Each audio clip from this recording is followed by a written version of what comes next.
Américains un peu partout pour nous soutenir parce que la cause de Thomas Sankara, certes, le 15 octobre 1987, on a cru avoir assassiné l'homme et ses idées.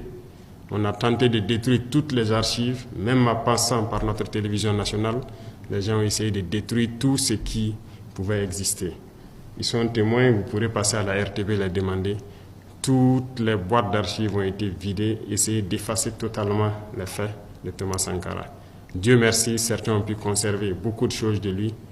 Aujourd'hui, plus que jamais, on se rend compte que l'homme, oui, la chair s'en est allée, mais l'esprit demeure sur le monde. Et le combat continue. Aujourd'hui, beaucoup de chefs d'État africains se cachent derrière une soi-disant démocratie, fabriquée à l'africaine, essayant de copier peut-être leur maître impérialiste. Mais aujourd'hui, la démocratie montre ses limites. Elle s'est développée, elle atteint son apogée. Aujourd'hui, elle est en déclin. Ça, il faut le reconnaître. Il faut que nous arrivions à fabriquer notre modèle. Et notre modèle, c'est africain. Et tel qu'ils le disent, si la signification du mot démocratie est telle qu'ils le disent, c'est que c'est né en Afrique.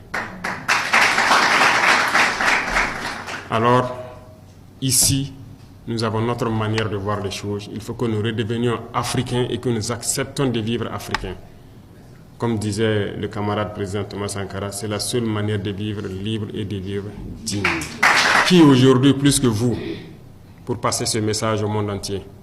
Qui aujourd'hui plus que vous pour éveiller les consciences? Comme je l'ai dit, tout commence par là.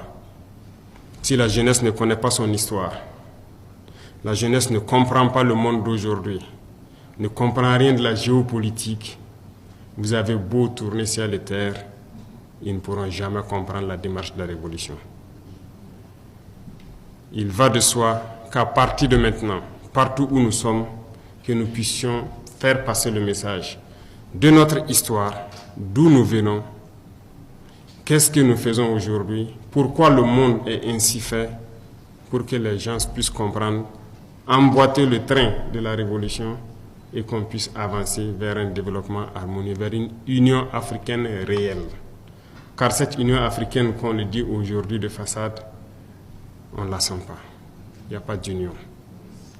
Le continent est déchiré par des guerres, tout cela par la manipulation des impérialistes. Ils ne veulent que nous voir déchirés, nous entretuer pendant qu'on pille nos richesses. Mais il faut que le message passe. Il faut conscientiser. Il ne faut jamais s'arrêter de parler.